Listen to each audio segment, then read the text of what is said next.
Hello and welcome to Chaos Knowledge, where headlines meet depth and noise gives way to nuance.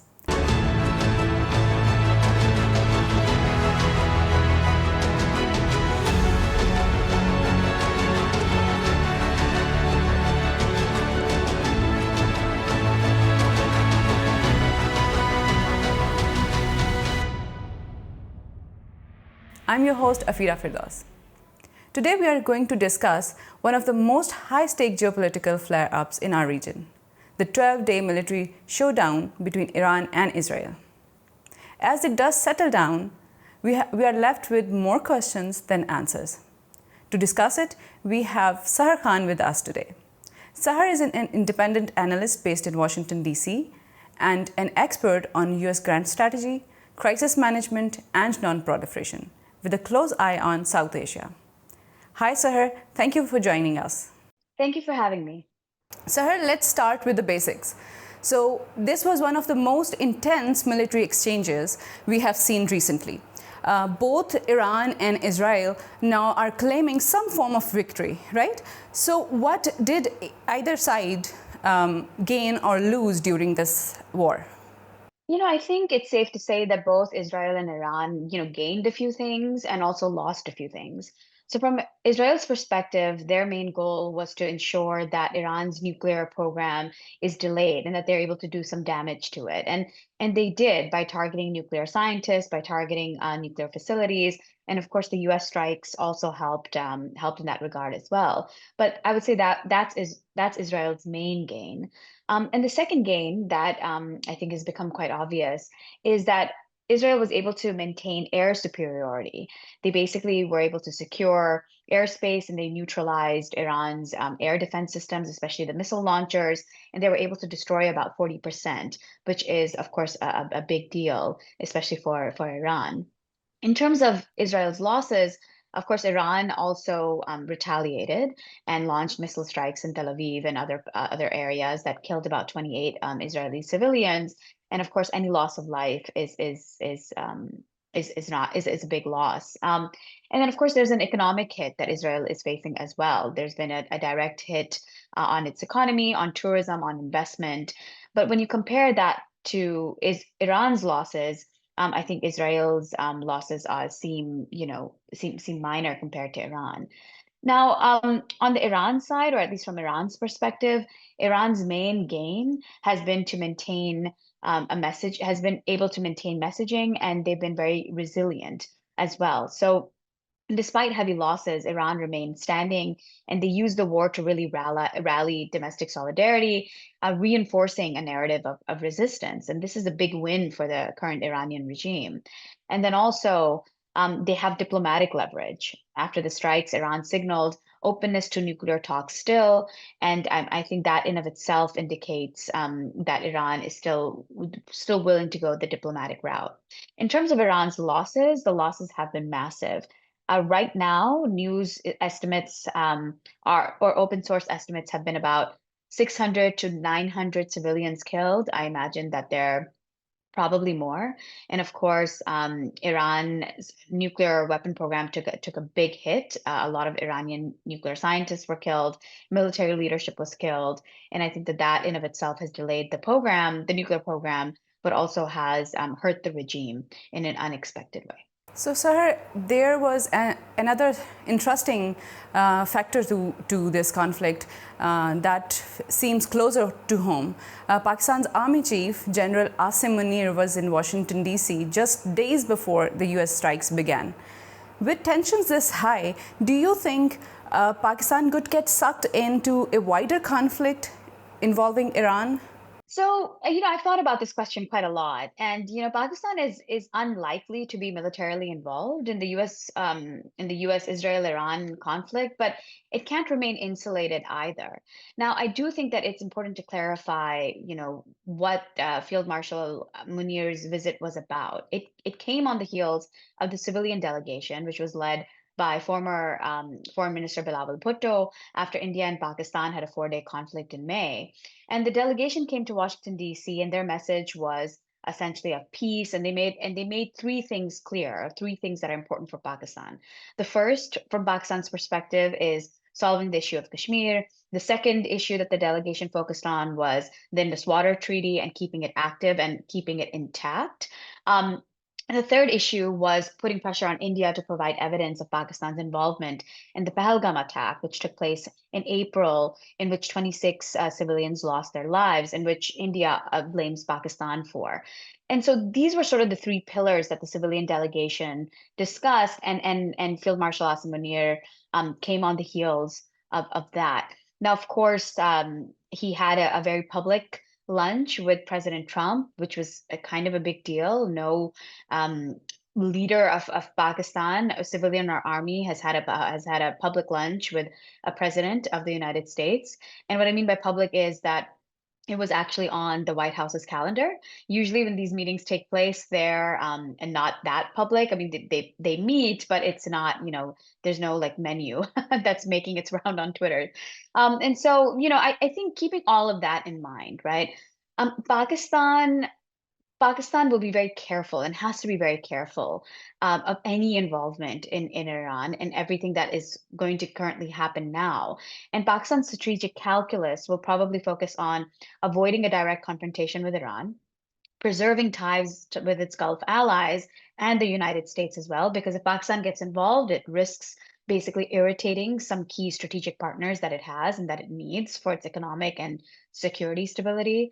And also, Pakistan will be focused on preventing a regional fallout from reaching its borders, especially with regards to Balochistan, which is already facing an insurgency. So the bottom line is that Pakistan is probably watching the crisis between Israel and Iran very, very closely, but also being extremely careful about its involvement and how it's being perceived. So when you say that Pakistan cannot be isolated in this regional conflict, that carries a lot of weight. And you already mentioned regional pressure. That brings me to the idea of strategic balancing. Pakistan has often tried to walk tightrope between Saudis, US, and Iran, as you already mentioned previously. But in this case, the case like this, when bombs are falling next door, is neutrality even a real option? So, Pakistan's ability to stick to strategic balancing in the event of a renewed conflict with Iran, especially one that involves US strikes and Arab Gulf country pressure, this will be severely tested, but not necessarily abandoned. And so historically, Pakistan has pursued cautious neutrality in the Middle East conflicts, especially with regards to various conflicts and Pakistan's potential involvement. You may recall the Yemen conflict in 2015. Pakistan famously refused Saudi Arabia's request for direct military involvement against the Houthis. And this really wasn't about the Houthis or Pakistan's, view of them, but this was a domestic issue, and Parliament passed a unanimous resolution urging neutrality. The decision reflected domestic opposition, sectarian sensitivities, and a desire to avoid regional entanglements. And Pakistan has since framed its Middle East policy around the unity of the Muslim Ummah and also non-interference, especially when it comes to maintaining close ties with Riyadh and Tehran. And so this doctrine has actually helped Pakistan's foreign policy a great deal, especially as it tries to navigate, its close relationship with Saudi Arabia and also its relationship with Iran. The difference this time, of course, or the difference between the Yemen conflict and what's going to be happening in Iran, of course, is proximity, right? Yemen is not close to Pakistan. Iran is a neighbor. And so Pakistan is especially very concerned about a prolonged war in Iran because it would consist of putting pressure on Pakistan's borders. If there's a prolonged war, we would expect migration coming from Iran, which would put pressure on Pakistan that already houses or has helped Afghan refugees. And Pakistan in of itself has its own issues with overpopulation. And so I think that's going to be a big issue. And second, of course, is military capabilities as well, right? What we've seen in the 12-day war between Israel and Iran and the US strikes, of course, indicates a really a dangerous I would say, a really dangerous world now where the focus is on missile capabilities and missile ranges. And I think Pakistan will be keeping a close eye on that. And with all of that in mind, I think Pakistan will maintain its strategic balancing. So, Sarah, let's zoom out a bit. One of the long-standing fear is that the strikes like these push countries towards nuclear weapons, right? The US and Israel says that they aimed to halt Iran's nuclear ambitions, but looking at the broader campaign, the decapitation strikes, covert operations, and civil unrest, was this really just about the enrichment? What is your take on it? So, I think fundamentally, yes, it was about Iran's nuclear program. Israel, especially Prime Minister Benjamin Netanyahu, since 1992, has basically been making the case that Iran's nuclear weapon program or nuclear program is a threat, an existential threat to Israel, and therefore needs to be eliminated or Iran needs to be stopped. And this is a similar rhetoric that he used for Iraq as well. And, you know, I do think that everything that's happened in this war, I think it's made non-proliferation a much harder goal. History and empirical evidence indicates that military strikes are never the solution. If a state is pursuing nuclear weapons or a nuclear program, they have a certain rationale behind it, and oftentimes striking them militarily may actually embolden them or make them, more focused on developing a nuclear weapon. And so, I think, four challenges are going to emerge. The first is, everything that's happened. It will encourage Iran to test a nuclear weapon, even though they are, talks are going to start soon again, and all of that. If those talks fail and this particular round fails again, I think Iran feels probably more pressure to test a nuclear weapon because all states that have given up their nuclear weapon program have been subjected to sort of great power competition. We've seen this in Libya, which is basically been disseminated. Iraq, of course, did not have a WMD program, but got invaded anyway. Ukraine, of course, is a big example of this. And there's been a lot of rhetoric of, well, if Ukraine hadn't given up its nuclear weapon program, would Russia have invaded? I mean, that's a counterfactual, something to be gamed out, but I think that's going to be the main challenge, right? That the U.S., especially getting involved in these strikes, has hurt U.S.'s credibility as well when it comes to negotiations. I also think that it skews expectations of what the U.S. will do for allies, right? I mean, will the United States, what it's done for Israel, will it do it? Will it do the same for its other allies? And I'm not entirely sure that it will. And this is very this has been highlighted, I think, especially now as I think the news just came out today of UK and France having a nuclear deal, and they're trying to, basically form a stronger bond because they may not necessarily rely or want to rely on the United States, even though they're allies. And of course, the final point is that, it everything that's happened and the U.S. involvement in this particular conflict, it has ruined US's credibility in negotiations. And zero enrichment is about as realistic as denuclearization of the Korean Peninsula was. And to your main question of, was this really about the nuclear program or was this really about something else? I mean, I think fundamentally it was about the nuclear program, but also I think it really isn't. I'm not sure that Israel is necessarily seeking regime change in Iran. What they're seeking is a weakened Iran, and a weakened Iran, of course, means that the regime is weakened and changed, and that's why they went after the nuclear scientists and CG leadership and etc. So I think the main point is the nuclear program, but then anything that spills over from that helps to weaken Iran would be in Iran's interest, and that's the goal that they had.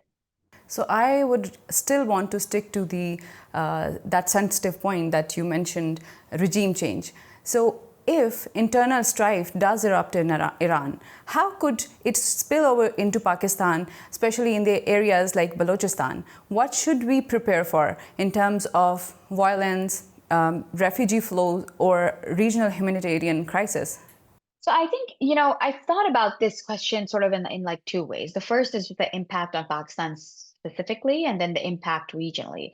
So in Pakistan, I think that there will be like three areas that it will really impact and have a negative impact. The first will be, a refugee influx. I mean, Iran's population is 92 million. And so, if there is a prolonged war, those civilians will go somewhere. And Iran shares a border with Afghanistan and Pakistan. And compared to Afghanistan, Pakistan is the more stable country. And so, of course, I think there would be an expectation of at least tens or hundreds of thousands of Iranian refugees fleeing. They would enter through Balochistan, which, of course, is a province that's already undergoing an insurgency.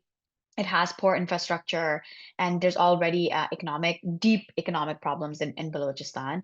And of course, Pakistan already hosts, Afghan refugees and has been sending them back to Afghanistan. And so I do think that this will put a lot of pressure on Pakistan in terms of absorbing refugees. The second issue will be, an insurgency spillover in Balochistan. I mean, Iran's Sistine province shares ethnic, tribal, and militant linkages with Pakistan's Balochistan. And you may recall in January of 2024, Iran and Pakistan actually had a bit of a skirmish and exchanged some missiles because of some cross-border insurgent attacks. And so we would expect more militant movement. We could expect greater activity by anti-Iran groups like Jaish-e-Al-Adl, which operate from Pakistan soil. And so, I think, Pakistan would then have to shift its focus from its eastern border more to its western border, which of course puts pressure on Pakistan's military forces. And then finally, we could potentially expect some sectarian strifes domestically as well. Iran is predominantly a Shia country. Pakistan is predominantly a Sunni country. There have always been Shia-Sunni, crises and tensions in Pakistan.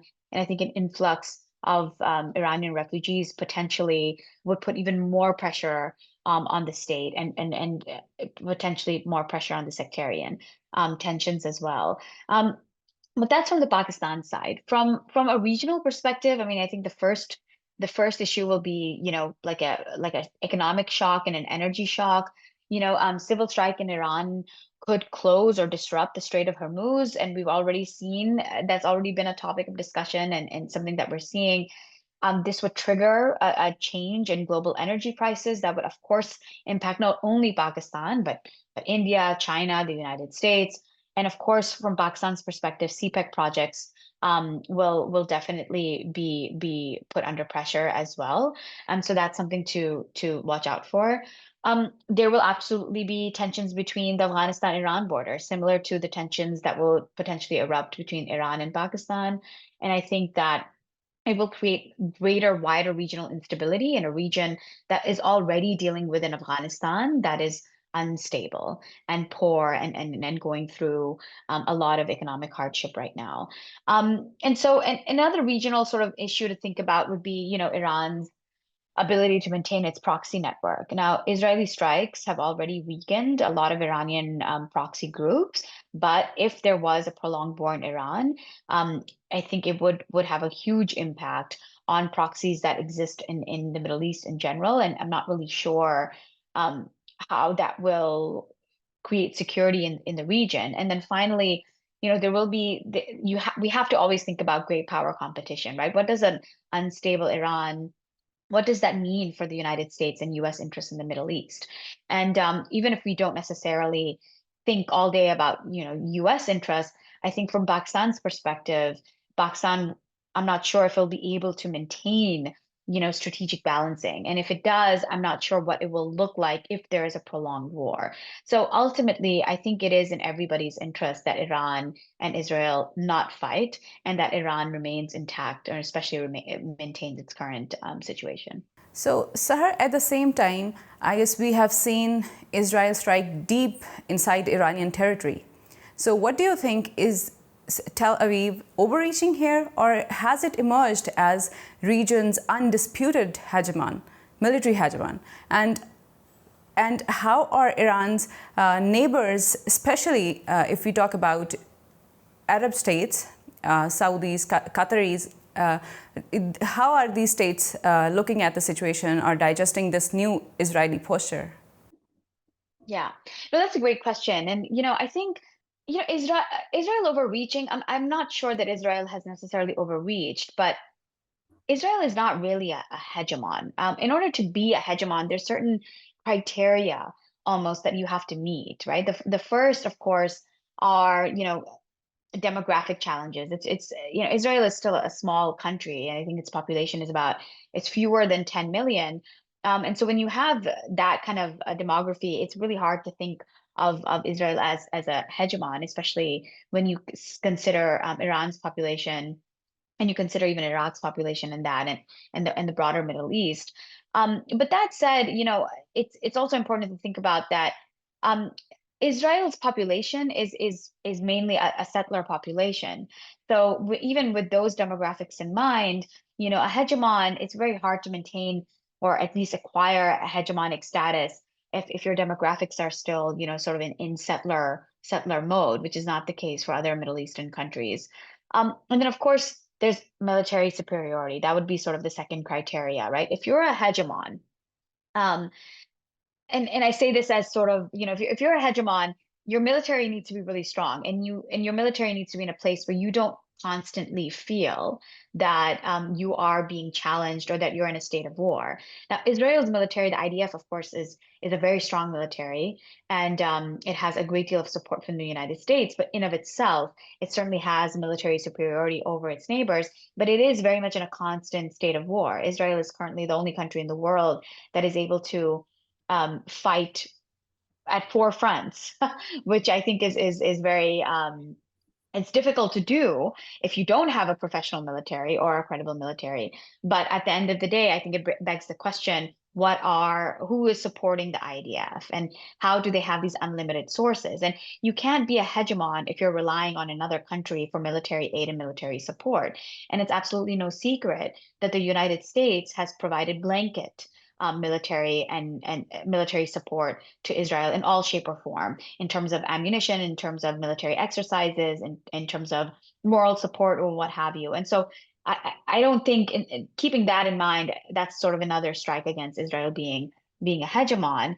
And then also, I mean, finally, I think, hegemony really does depend on a geographically dominant position. And the geography in the Middle East is tricky.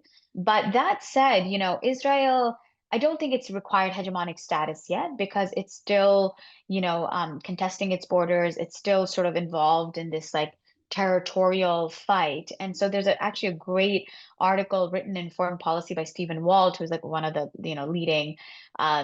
leading scholars on hegemony. And I agree with him very much that I don't think Israel is a hegemon in the region yet. I don't think the Gulf states also view Israel as a hegemon. But that said, it is a powerful country because of US support. I think the thing to think about is if US support ever evaporated or ever went away, would Israel be able to maintain its current status? And my sense is probably not. All right, but you talked about demographics and geographic location, etc. But does the intention matter? That's just a leading question I just wanted to ask you. Does the intention matter when you have technological edge as well? So you want to achieve that posture. So do you think intention matters, and does that the case with Israeli posture right now?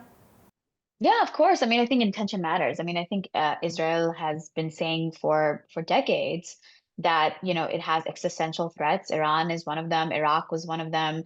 And I think intention absolutely matters. And so I think this is also very personality driven as well. I'm not sure what an Israel would look like without Netanyahu, but like Netanyahu currently being the prime minister, and this is something that he has very openly said the intention of Israel to take over Gaza, the intention of Israel having some territorial gains over Syria, like Golan Heights. Syria's Golan Heights will remain under Israel's rule. So I think Netanyahu's intentions are very clear, and those intentions are very much driving Israel's strategy and military operations and the genocide in Gaza that's happening now. But intentions are not enough, frankly, right? And so I think that a key player in Israel's support has been the United States. And so if that ever, I don't think is the US is ever going to stop supporting Israel, but if it ever does, then I think that would be a different calculus. And I don't think it would change Israel's intentions, but it would certainly change Israel's capabilities and reach. All right, Sahar, let's move to the last question. And I guess it's very important to talk about US angle here. Washington appears to be negotiating from a place of maximum pressure. But could this approach backfire as it arguably did in the case of North Korea? So, I've sort of heard this comparison between US and North Korea and US and Iran. And, the thing is that US's approach to both countries has been very, very different. So, in terms of the US strategy towards North Korea basically shifted from prevention to deterrence and containment. And denuclearization was a phrase that was often used and then slowly stopped being used because, of course, North Korea became a nuclear weapon state. Toward Iran, Washington still hopes to prevent weaponization, but time is, I would say, running out as Iran continues to enrich uranium. But the US has sort of used sanctions on both countries, but they've also but it's also used diplomacy in very, very different ways. And diplomatic engagement with North Korea, um, you know, it was more like episodic and personality driven, but with Iran, the diplomacy has been more institutionalized and more multilateral. So with North Korea, it started off in 1994. There was like an agreed framework, to freeze the plutonium program in exchange for energy aid. There were six-party talks from 2003 to 2009. It included China, South Korea, Japan, Russia, and of course the U.S. and North Korea. They collapsed basically after the DPRK started nuclear testing, and then of course there was the Trump and Kim summits in 2018 and 2019. And that was very much sort of fueled by President Trump and President Kim Jong Un collaborating. And so again, that's personality driven. With Iran, the diplomacy has been more focused on a multilateral approach. And so in 2003, 2005, there was a EU3 talks. These were early negotiations that were led by the UK and France and Germany, and had US support. And then of course there was the JCPOA, or the Iran nuclear deal, under the Obama administration, which was that involved the P5, like US, UK, France, Russia, and China, and it involved Germany as well. And Iran agreed to limit its uranium enrichment and had IAEA inspectors come in. But of course, when President Trump withdrew in 2018, that kind of fell apart. So I think that's sort of the first distinction between Iran and North Korea in US's approach to both. And then the US has used coercive tools against both countries. But again, they've had different impacts. And so in terms of, North Korea, US sanctions, um, North Korea kind of remained sanction resistant in a way, mainly because North Korea had support from China. Iran, of course, has suffered greatly through sanctions. First through the Iran-Iraq War, and then later on, Iranian civilians and the government have suffered a great deal. And so I think in terms of coercive tools, the U.S. has been, for better part, more successful at harming the Iranian government, but those sanctions haven't really stopped Iran from pursuing or wanting to pursue a nuclear program. And so, I think the debate becomes, well, how helpful have sanctions been, right? If they're not hurting the regime, if they're hurting civilians more. Um, Another thing I think to think about in terms of US's approach to Iran and North Korea, we're working in a changed technological landscape as well, right? Cyber threats have increased over time. Emerging technologies, of course, have increased, and their use have increased over time. And it seems that Iran's program is a lot more vulnerable to cyber attacks. And of course, the 12-day war between Iran and Israel showed that Iran's program is also vulnerable to covert operations. North Korea kind of is not. It's a closed society. its program is hardened and concealed. It is very hard to find information about North Korea, and North Korea remains closed, and so of course then it remains closed to some extent to covert operations as well. So I would say that the U.S. ideally would want to be in a world where neither North Korea, um, that North Korea's nuclear weapon program goes away and Iran, decides to stop uranium enrichment. Of course, that world is not going to exist. But the approach to both countries has been different. I think the challenge now for the United States is, what does the U.S. do now after it has struck Iran, and what is the Trump administration's goal? I mean, my fear is that the U.S. has harmed its credibility as a negotiator, and I think that we're going to see this now as Iran and the U.S. Start talks again. So with this, we are concluding today's session. It is complex and fast evolving picture, and as always, we will keep asking the tough questions. Sahar, thank you for your time and your insights. And to our listeners, keep watching Kiosk Knowledge and stay informed. And don't forget to like, share, and subscribe to our channel. And we will catch you in the next episode.